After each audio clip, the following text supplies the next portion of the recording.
नमो हरिहंताय नमो सिद्धानम नमो आयुर्वेदाय नमो वच्छायाय नमो सहस्राय मोक्ष मार्गस्य नेतारं भेतारं कर्म भूतताम् ज्ञातारं विश्वतत्त्वानां वन्दे तद्गुणमूर्तये।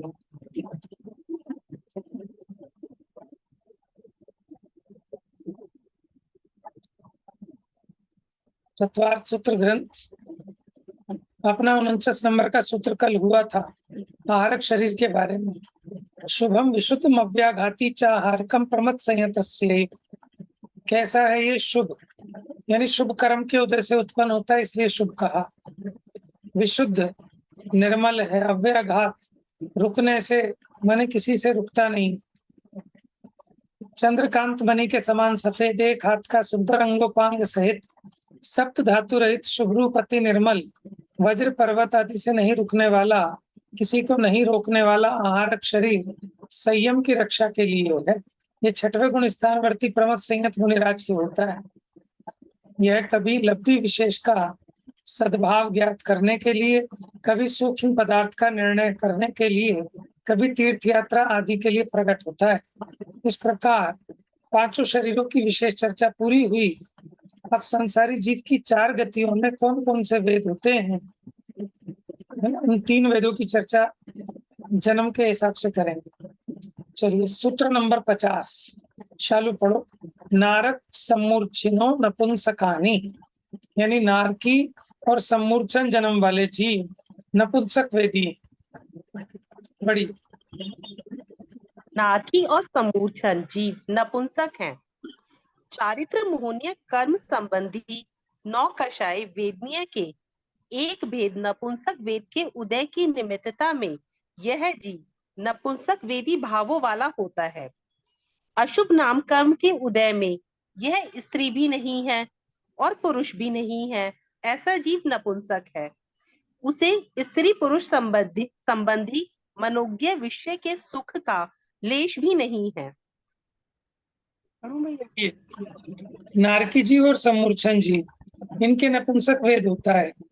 चारित्र मोहनीय कर्म की जो प्रकृतियां हैं उनमें 16 तो कषाय हैं और 9 कषाय हैं। 16 और 9 25, ऐसे टोटल कषाय हैं। तो 9 कषायों में 3 हैं स्त्री वेद, पुरुष वेद, नपुंसक वेद। नपुंसक वेदी भाव वाला है। नपुंसक वेदी क्या होता है कि उसके स्त्री और पुरुष दोनों संबंधी इच्छा रहती है, वो नपुंसक वेदी है। अशुभ नाम कर्म के उदय में ये नपुंसक वेद होता है। अब शिष्य पूछता है कि यदि ये नियम है तो अन्य संसारी जीव तीनों वेद सहित हैं, ये अर्थ फलित होता है।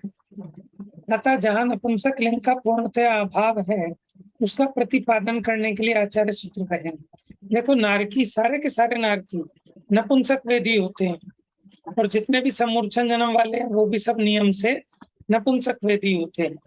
अब उसके अलावा जो बाकी हैं गर्भ जन्म वाले, उत्पाद जन्म वाले, उनमें क्या व्यवस्था है तो अभी पहले देवों का बताते हैं। पढ़िए। ना देवहा, देव नपुंसक वेदी नहीं है। यहाँ नपुंसक पद पूर्व सूत्र में अनुवर्तित है। भाव यह है कि देव गति में स्त्री और पुरुष ये 2 ही वेद हैं। ये पुण्य कर्म के उदय से स्त्री और पुरुष संबंधी उत्कृष्ट सुख का अनुभव या भोग करते हैं।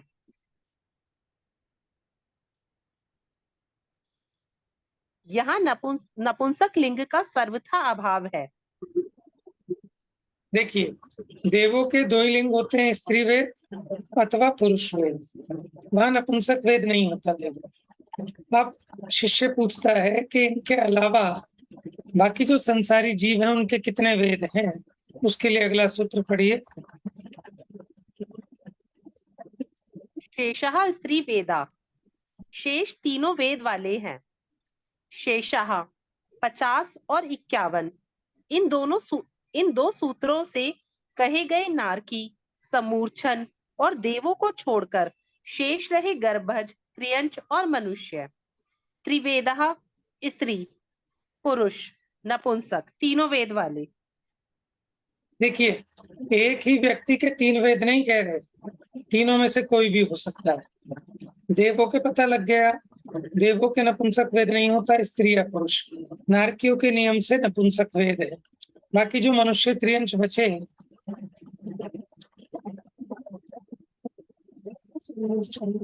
हाँ, उनके तीनों वेदों में से कोई भी वेद हो सकता है। अब कहते हैं वेद किसे कहते हैं, पढ़िए। वेद किसे कहते हैं? जिसे वेदते हैं, अनुभव करते हैं, वह वेद या लिंग है।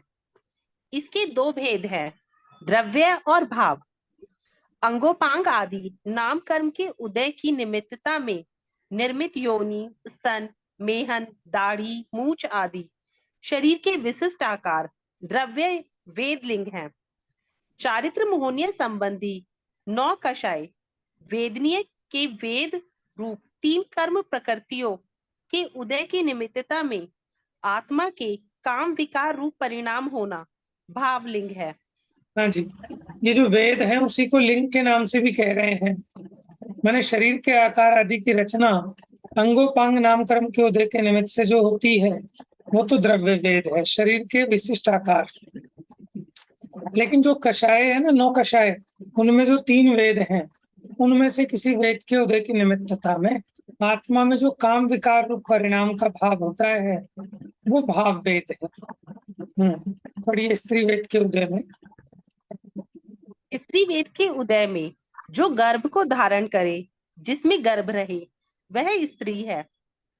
पुरुष वेद के उदय में पुत्रादि संतान को उत्पन्न करे, वह पुरुष है। नपुंसक वेद के उदय में स्त्री पुरुष दोनों शक्तियों से रहित विकल है, वह नपुंसक है। अथवा ये संज्ञाएं रूढ़ी रूप है। रूढ़ी रूप शब्द का अर्थ प्रयोजन मात्र ही है। जैसे गौ का अर्थ है तो गमन करने वाली, परंतु बैठी सोती अवस्था में भी उसे गौ ही कहते हैं, यह रूढ़ी है।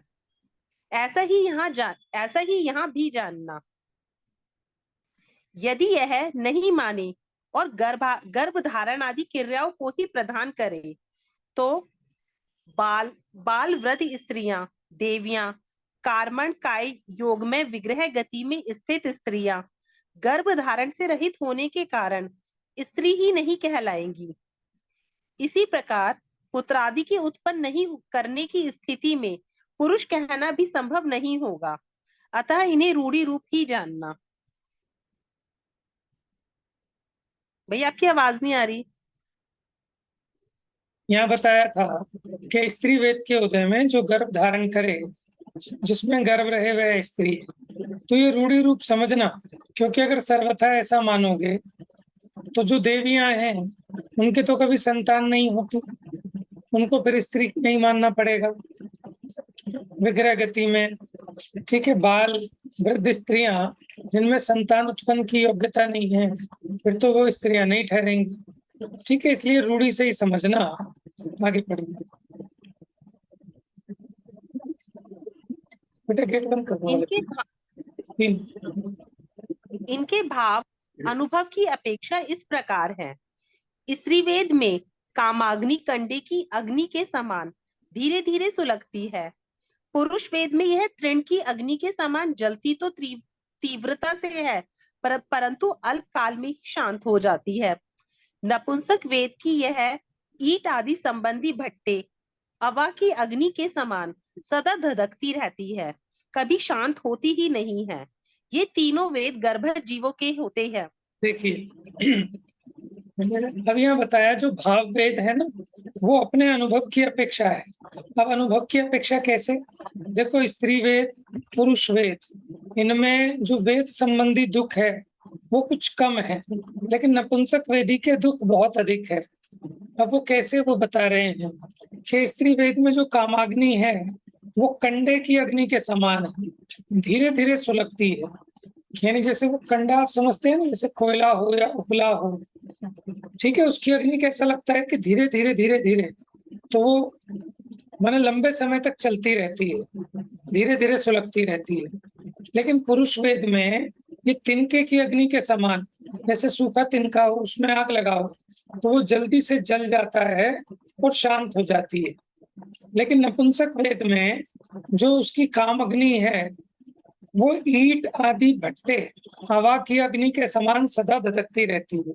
जैसे जो ईंट के भट्टे होते हैं ना, जैसे आप बड़े गांव जाते हैं तो रास्तों में दिखते हैं बड़े बड़े ईंट के भट्टे, या कुम्हार जो अपने घड़े हैं, वो 4-4 दिन तक उस अग्नि में माने वो गर्म किए जाते हैं, उनको जलाया जाता है, जिससे वो पक जाते हैं। तो नपुंसक वेदी का कैसा है, देखो, पुरुष की जो कामाग्नि है वो जल्दी शांत हो जाती है, स्त्री की लंबे समय तक, और नपुंसक की बहुत लंबे समय तक कामाग्नि जलती रहती है, इसलिए उसको कभी तृप्ति नहीं होती। इसलिए नपुंसक वेद अशुभ कर्म के उदय से माना गया है, ज्यादा दुख रूप है। तो ये अनुभव की अपेक्षा तीनों में अंतर बताया, तीनों वेदों में। आगे पढ़िए। अब शिष्य पूछता है कि इस प्रकार जन्म, योनि, लिंग सहित चारों गति वाले शरीर धारक संसारी जीव अपनी आयु को क्रमशः संपूर्ण भोग कर दूसरे नवीन शरीर को धारण करते हैं कि क्रमशः भोगे बिना आयु पूर्ण कर अन्य शरीर को धारण करते हैं। ऐसा प्रश्न होने पर उत्तर हेतु आचार्य सूत्र कहते हैं। देखिए, ये इस अध्याय का अंतिम सूत्र है और बड़ा इंपॉर्टेंट सूत्र है। तो यहाँ पूछ रहे हैं कि ये जो आपने नाना प्रकार के जन्म में, योनि में, लिंग सहित चारों गति वाले जो जीव बताए, जो उनकी आयु होती है, वो अपनी आयु को पूरा भोग कर तब मरण करके नए पर्याय में जाते हैं, या अपनी आयु को पूरा भोगे बिना आयु नष्ट होने पर नए शरीर को धारण करते हैं, ठीक है, जिसको हम कहते हैं अकाल मरण। तो देखिए, अकाल मरण होता है कि नहीं होता है। सूत्र देखिए, औपाधिक चरमोत्तम देहा असंख्ये, ये अवग्रह का है, इसका मतलब अ होता है, एक साथ पढ़ेंगे तो अलग से पढ़ने की जरूरत नहीं है। चरमोत्तम देहा संख्ये वर्षा युषो नपवर्त्यायुष। औपाधिक माने उत्पाद जन्म वाले, चरमोत्तम उत्तम शरीर है लेकिन चरम शरीरी है। चरम शरीरी किसे कहते हैं कि जो इसी भव से मुक्ति चले जाएंगे, जिनका ये अंतिम शरीर है, उनको कहते हैं चरम शरीर। असंख्यात वर्ष की आयु वाले, अब असंख्यात वर्ष की आयु वाले कौन है? मनुष्य और त्रियंच भोग भूमि के, भोग भूमि के मनुष्य और त्रियंचों की आयु असंख्यात वर्षों में होती है। कैसे हैं वो? अनपवर्त्य आयुष। अपवर्तन मैंने होता है घट जाना, अनपवर्तन मैंने नहीं घटना। उनकी आयु घटती नहीं है, यानी बाकियों की घट जाती है। देखो, किस किस की आयु का अपवर्तन नहीं होता, यानी अकाल मरण नहीं होता। एक तो उपपात जन्म वाले, यानी देव और नार की, चरम शरीरी जो इसी भव से मोक्ष जाएंगे, उनका नहीं होता।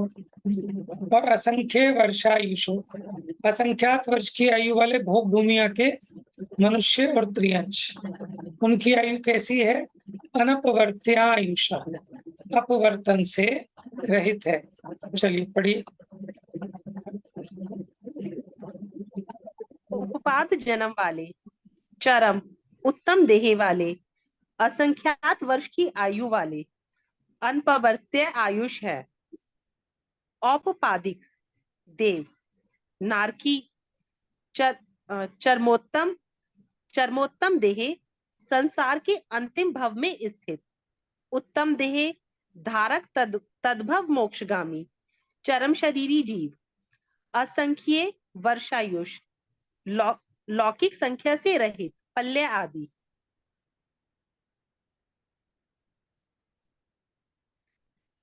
उपमा प्रमाण से ज्ञात होने वाली असंख्यात वर्ष की आयु के धारक भोग भूमिज मनुष्य त्रियंच अनपवर्त्यायुष अन जमा अपवर्त्य जमा आयुष। अन नहीं, अपवर्त्य घटना या क्रम भंग कर पहले समाप्त होना। आयुष आयु अर्थात ये क्रमशः संपूर्ण आयु भोग कर मरण करते हैं। इनकी आयु बाह्य विष शास्त्रादि के निमित्त से भी नहीं छिदती नहीं है, यह नियम है। प्रश्न पढ़िए। अन्य ग्रंथों में तो चरम देह इतना ही पद है, यहाँ इसके साथ उत्तम पद को ग्रहण करने का क्या प्रयोजन है? उत्तर, यहाँ चरम देह के साथ उत्तम पद उत्कृष्टता वाचक विशेषण है। चरम देह में ही सर्वोत्तम है, यह बताने के लिए चरमोत्तम देह यह पद रखा। इसके अतिरिक्त उत्तम पद का और कोई अर्थ नहीं है। अन्य ग्रंथों में आया चरम देह भी इसी अर्थ का वाचक है। दोनों में मात्र सामान्य विशेष का अंतर है। देखिए, कहीं पर खाली चरम देह आया, किसी ग्रंथ में चरमोत्तम देह आया, तो वो कह रहे हैं कि वो चरम देह कोई उत्तम देह कहा है, अलग से कोई अर्थ नहीं लेना इसका। हाँ जी, पढ़िए। देव नारकी तद्भव मोक्षगामी भोग भूमिज मनुष्य त्रियंच की आयु का अपवर्तन नहीं होता है। वे नियम से अपनी संपूर्ण आयु को क्रमशः भोगकर ही मरण प्राप्त करते हैं। इनके अतिरिक्त कर्म भूमिज मनुष्य त्रियंच की आयु विष भक्षण, अति वेदना, तलवार, बर्छी आदि शस्त्र घात, पर्वत के गिरने, जल में डूबने, शरीर से अत्यधिक रक्त निकल जाने, अति भय, अनजल का निरोध, श्वासोच्छ्वास के रुकने, अग्नि में दग्ध होने इत्यादि अनेक बाह्य कारणों से अपवर्तित हो एक साथ उदय में आकर नष्ट हो जाती है।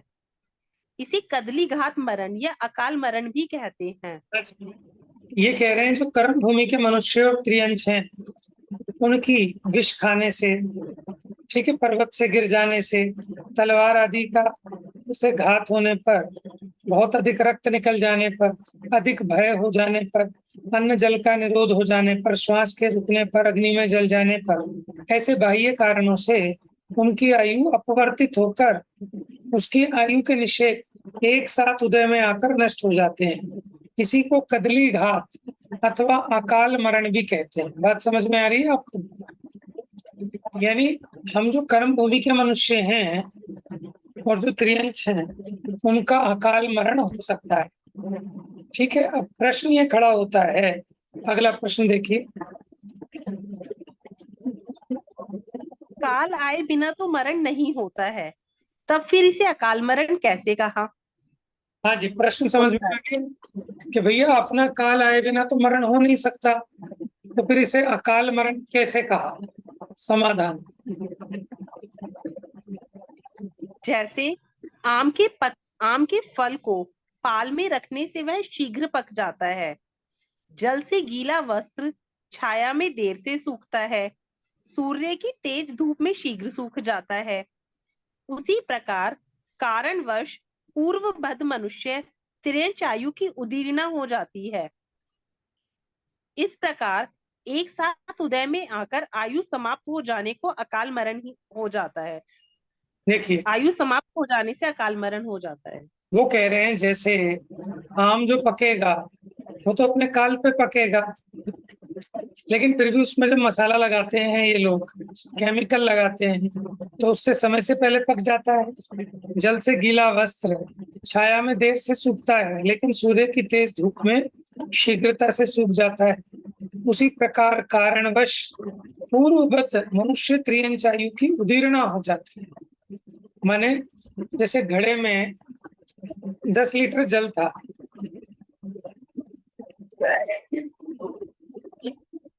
और उस घड़े में जो टोटी थी हमने टोटी खोल रखी थी। अब हमारी कैलकुलेशन ये थी कि वो जो टोटी है अगर टप टप टपक रहा है एक एक बूंद, ठीक है, तो वो 10 लीटर पानी 10 घंटे में खाली होगा। लेकिन किसी ने उस घड़े में पत्थर मार दिया तो वो 1 घंटे में ही खाली हो गया। उसी प्रकार हमारे आयु कर्म के निषेक तो मान लो 100 वर्ष के थे, वो एक एक निषेक अपने समय में उदय में आता तो 100 वर्ष तक ये जीव की आयु रहती। लेकिन बाह्य विष आदि का भक्षण करने से, ये बाह्य निमित्त मिलने पर आयु कर्म के निषेक जो 100 वर्षों में उदय में आने थे, अभी ये 50 साल का है।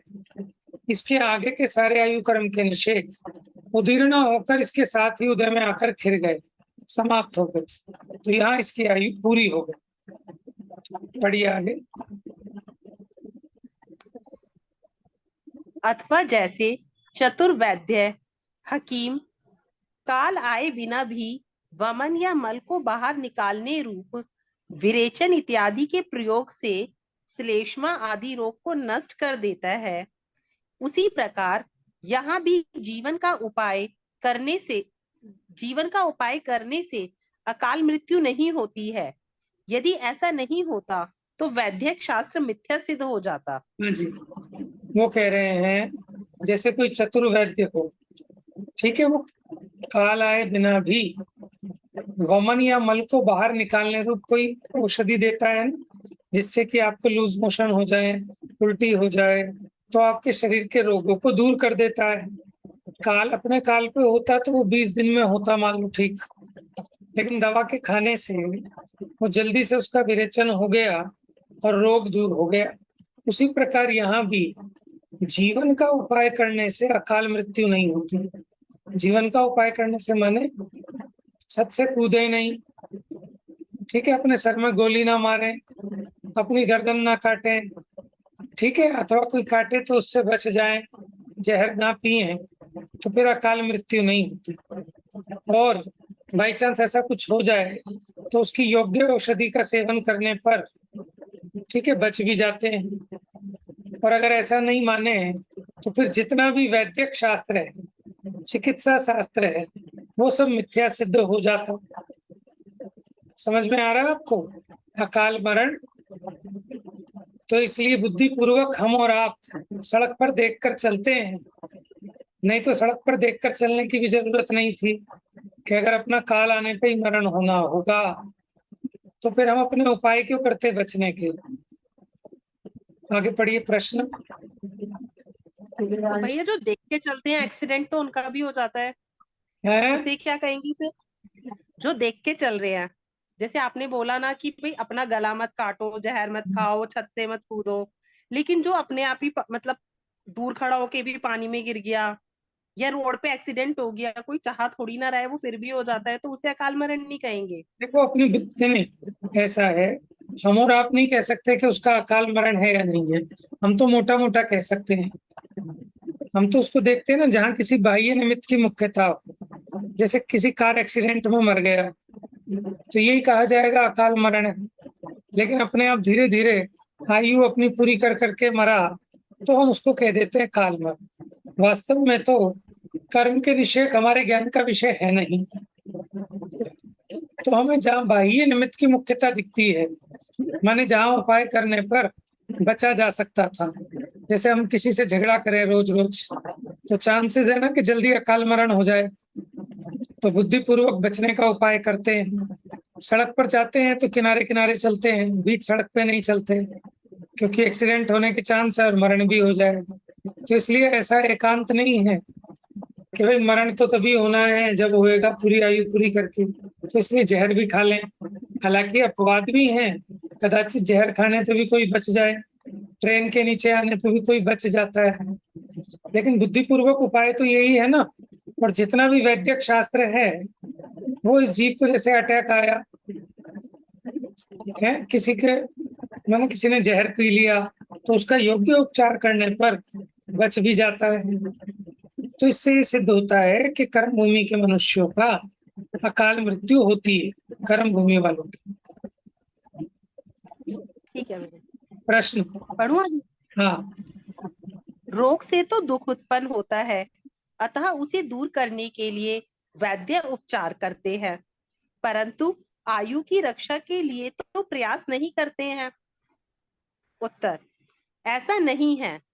दुख हो उसका भी उपचार या इलाज करते हैं, तथा दुख नहीं हो तो भी अकाल मरण नहीं होने के लिए पथ्य भोजन आदि रूप उपचार करते हैं। इस प्रकार दो रूपों में चिकित्सा होती है। अपनी प्रकृति के योग्य आहार आदि की प्राप्ति होने पर आयु कर्म की उदीर्णा नहीं होने से जीवन बना रहता है। आहार आदि के वियोग में आयु कर्म की उदीर्णा हो जाने पर कदाचित अकाल मरण भी हो जाता है। माने अगर आहार ना मिले, विरुद्ध आहार मिल जाए अपनी प्रकृति से, तो अकाल मरण भी हो जाता है। और अपनी प्रकृति के अनुरूप पथ्य भोजन लें, माने जो अपने को सुपाच्य हो, पौष्टिक हो, अपने को हजम हो जाए, अपनी प्रकृति के अनुकूल हो, तो अकाल मरण नहीं होता। और अपनी प्रकृति के प्रतिकूल खाएं तो अकाल मरण भी हो जाता है। प्रश्न भैया अभी जैसे हिमाचल के अंदर ये इतने सारे बादल फूटे, सब कुछ हुआ है, इतने लोग वहां पे मरे हैं, बह गए नदियों में, ये सब मैक्सिमम अकाल मरण वाले, मतलब अपने आइडिया से कह सकते हैं कि ये सब अकाल मरण वाले हो सकते हैं। देखो, कहा तो अकाल मरण ही जाएगा, ठीक है। जहाँ बाह्य निमित्त की मुख्यता है उसको अकाल मरण कहते हैं। अब बुद्धि पूर्वक हमें, आपको पता है कि जितने भी टूरिस्ट प्लेसेस हैं यहाँ नहीं जाना चाहिए, तो हम बुद्धि पूर्वक उपाय करते हैं ना कि मौसम खराब है, बाहर नहीं निकलो, बाहर जाना भी है तो पैदल नहीं जाओ, क्योंकि आजकल पैदल वालों का ज्यादा हो जाता है, कोई भी गाड़ी वाला मार के चला जाता है। आप गाड़ी में हैं तो फिर भी थोड़ा सेफ है, तो बुद्धिपूर्वक तो अपना ये उपाय किया जाता है ना, और देखा भी जाता है एक्सीडेंट आदि उनके ज्यादा होते हैं। अभी देखिए, अभी और प्रश्न उत्तर इसमें चल रहे हैं, और इसमें अभी पहले पढ़ लेते हैं, फिर इस पे और चर्चा करेंगे। प्रश्न, यदि आयु कर्म विद्यमान होने पर भी अकाल मरण हो जाता है, तो यहाँ किए गए कर्म का फल भोगे बिना भी विनाश का प्रसंग आएगा। देखो, हमने तो सुना है कि जीव ने जो कर्म बांधा है वो भोग कर ही नष्ट होता है, लेकिन अगर किसी का अकाल मरण हो गया तो आयु कर्म की स्थिति तो 100 वर्ष थी और मर गया वो 20 वर्ष में, तो फिर वो कर्म का फल भोगे बिना ही नष्ट हो गया।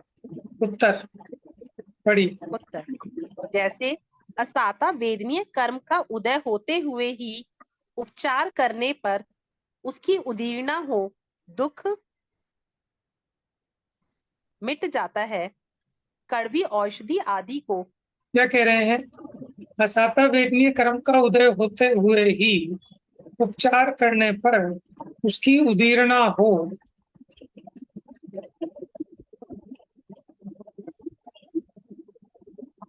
दुख मिट जाता है। देखो कैसे बता रहे हैं, अभी पढ़ो। कड़वी औषधि आदि को ग्रहण करने की पीड़ा रूप दुख में बदलकर असाता वेदनीय अपना फल दे देता है। फल भोगे बिना कर्म का नाश नहीं होता है। कैसे फल दिया उसी उसने? असाता वेदनीय के उदय में आपको जो पीड़ा होनी थी, ठीक है, आपने कड़वा काढ़ा पी लिया, तो वो असाता वेदनीय कड़वी औषधि आदि को ग्रहण करने की पीड़ा रूप दुख में बदलकर असाता वेदनीय ने अपना फल दे दिया। समझ में आए? फल भोगे बिना कर्म का नाश नहीं होता। उसी प्रकार आयु कर्म भी पढ़िए।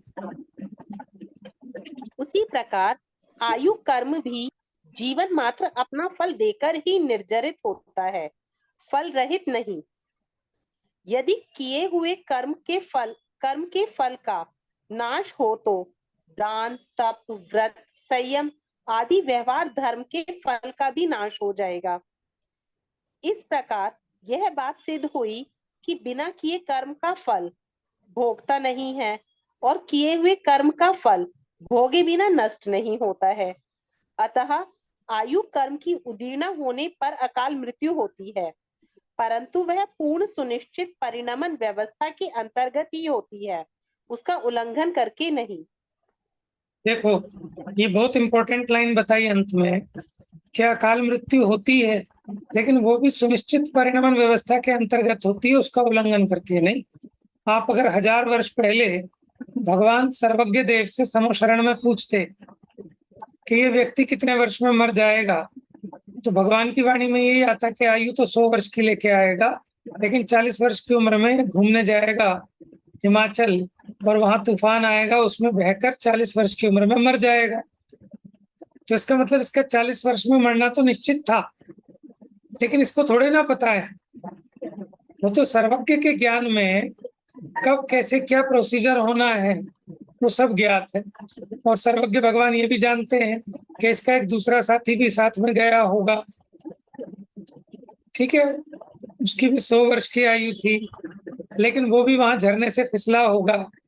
लेकिन वो झरने से फिसलेगा और वहां लटकती हुई कोई पेड़ की जड़ उसके हाथ में आ जाएगी और वो जड़ को पकड़ के बच जाएगा, वो बहेगा नहीं, ठीक है। अथवा उसका जो मित्र है वो वहां जाएगा नहीं उस दिन पहाड़ी पर, इसलिए वो बच जाएगा, अथवा उसका उपचार होकर वो बच जाएगा। तो भगवान के ज्ञान में तो सब आता है। तो भगवान सर्वज्ञ देव के ज्ञान के हिसाब से देखें तो प्रत्येक पदार्थ का परिणाम सुनिश्चित है कि कौन कब मरेगा, भगवान तो पहले से ही जान लेते हैं, ठीक है ना। इसका मतलब जो होना है सुनिश्चित है, क्रमबद्ध पर्याय को इससे कहीं बाधा नहीं आती। लेकिन हम तो वो प्रोसेस बता रहे हैं कि ऐसा कैसे हो जाता है कि सत्ता में तो 100 कर्म के आयु के निषेध थे और 60 वर्ष में मरण को प्राप्त हो गया, लेकिन वो 60 वर्ष में मरना भी निश्चित था, अनिश्चित नहीं था। आपको नहीं पता था, इसलिए ऐसा लगता है कि अनिश्चित है। प्रश्न। जैसे कर्म भूमिज मनुष्य त्रियंश की आयु घटती है, उसी प्रकार बढ़ती भी होगी। उत्तर, भूज्यमान आयु का बढ़ना संभव नहीं है, क्योंकि पूर्व भव के त्रिभाग में ही उसका बंध होता है। वहां अष्ट अपकर्ष कालों में ही स्थिति की हीनाधिकता होती है। उदय आने के बाद हीनाधिकता नहीं होती, मात्र पूर्व भाव में हुई सुनिश्चित हीनता ही कार्य रूप में परिणमित होती है।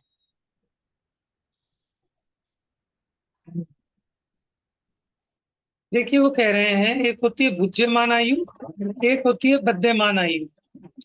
आयु कर्म, ठीक है, बाकी सारे कर्म तो निरंतर बनते हैं, लेकिन आयु कर्म बार बार नहीं बनता, एक ही आयु बनती है एक भाव में।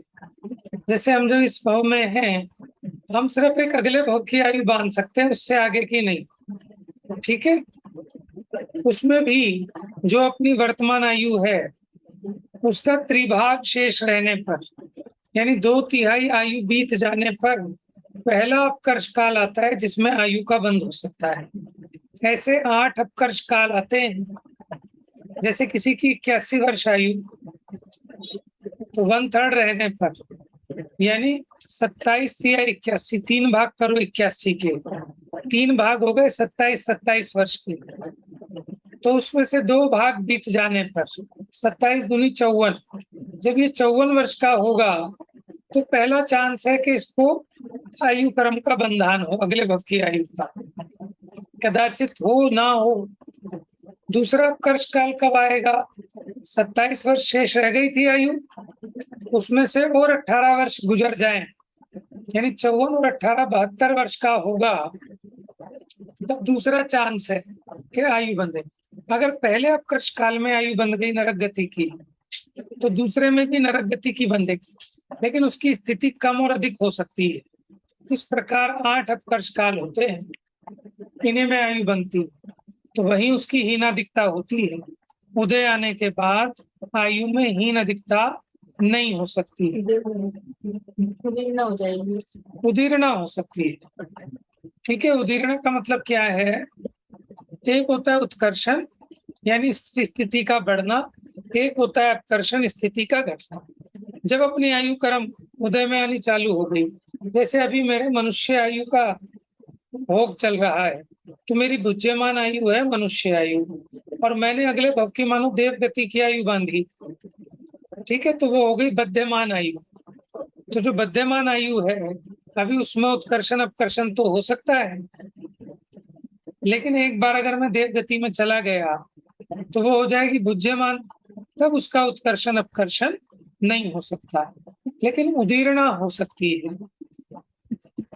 उसमें भी यह मना कर दिया ना कि देवगति वालों की, उत्पात जन्म वालों की, है ना, अकाल मृत्यु नहीं होती। सिर्फ कर्म भूमि के मनुष्य और त्रियंचों में ऐसा हो सकता है कि आयु तो 100 वर्ष की हो, लेकिन किसी बाह्य निमित्तों के मिलने से जल्दी ही उसकी आयु कर्म के उतिशेक, ठीक है, एक साथ उदीर्णा को प्राप्त हो जाए और आयु नष्ट हो जाए। इसमें तो नियम है कि उसने अभी आयु का बंध ना किया हो, सभी होगी मैं तो एक बहुत बढ़िया नियम बताया अभी, जिसने अगर अगली आयु का बंध कर लिया तो उसकी वर्तमान आयु की उदीर्णा नहीं होगी। उसका भी एक रीजन है। क्यों? देखो, जैसे अभी हमने अगले भव की आयु बांधी देवगति की, ठीक है, मान लो 2 सागर की आयु बांधी, तो उसकी आबादा भी निश्चित है, ठीक है। आयु कर्म की आबादा कितनी होती है? अभी इस पर्याय में मैंने अभी बांधी, मान लो यहाँ मुझे अभी 40 साल और जीना है, तो 40 साल तक तो वो उदय में नहीं आएगी देवायु, तो 40 साल तक वो सत्ता में पड़ी है देवायु। आबादा काल कहते हैं कि कर्म बंध तो गया, बंधने के बाद जब तक उदय में ना आए तब तक कहते हैं वो आबादा काल है। तो वर्तमान आयु जितनी शेष बची है वो अगली आयु का आबादा काल है, क्योंकि ये आयु कंप्लीट होगी तभी तो वो देव आयु चालू हो जाएगी। तो कब तक उदय में नहीं आएगी? जब तक मेरी ये आयु शेष है। अगर मान लो अकाल मरण हो जाए और अगले वाले की आबादा अभी 40 साल बच रही है, आज ही मरण को प्राप्त हो जाए और आयु अभी 40 साल बाद उदय में आनी है, तो फिर 40 साल तक कहाँ जाएगा? तो ऐसा तो होता नहीं, ठीक है ना। इसलिए सेटिंग ऐसी बैठती है कि जिसको नवीन भव की आयु बन गई है उसका अकाल मरण नहीं हो सकता, ठीक है। बाकी देखो, जो होना है वो तो होने योग्य होना ही। अभी अपने को जितना राग है उतनी हम सावधानी भी रखते हैं, लेकिन भयभीत भी नहीं होना, क्योंकि कर्म के उदय को टाला तो नहीं जा सकता। ये तो हमारा राग है, लेकिन यथा योग्य अपनी भूमि का प्रमाण हमको विवेक रखना चाहिए कि जैसे हम उटपटांग चीजें ना खाएं, जैसे लोग कोका कोला पीते हैं, पिज्जा खाते हैं, बर्गर खाते हैं, मैदा ज्यादा खाते हैं, चीनी ज्यादा खाते हैं, समझ में आया, और दिन रात एसी में रहते हैं, ताजी हवा नहीं लेते, ठीक है, तो उनके हार्ट अटैक हो जाएगा, शुगर हो जाएगा, बीपी हो जाएगा। इतना विवेक तो सबको पता ही है, और सब यथा योग्य उसका उपाय भी करते हैं और देखा भी जाता है, ठीक है। लेकिन ये सब राग के हिसाब से, अगर वो राग शेष ना बचे तो फिर ये उपाय भी कोई नहीं करता। समझ में? मुनिराज के सामने सिंह आ जाए तो मुनिराज बच के भागेंगे क्या? मुनिराज नहीं भागेंगे, लेकिन हमारे सामने आ जाए तो हम बच के भागेंगे, नहीं तो अकाल मृत्यु हो जाएगी, क्योंकि अभी हम रागी हैं, मुनिराज वीत रागी है, हम भयभीत हैं, वो निर्भय हैं। समझ में आया? तो ये राग के हिसाब से जीव अपना उपयोग लगाता है।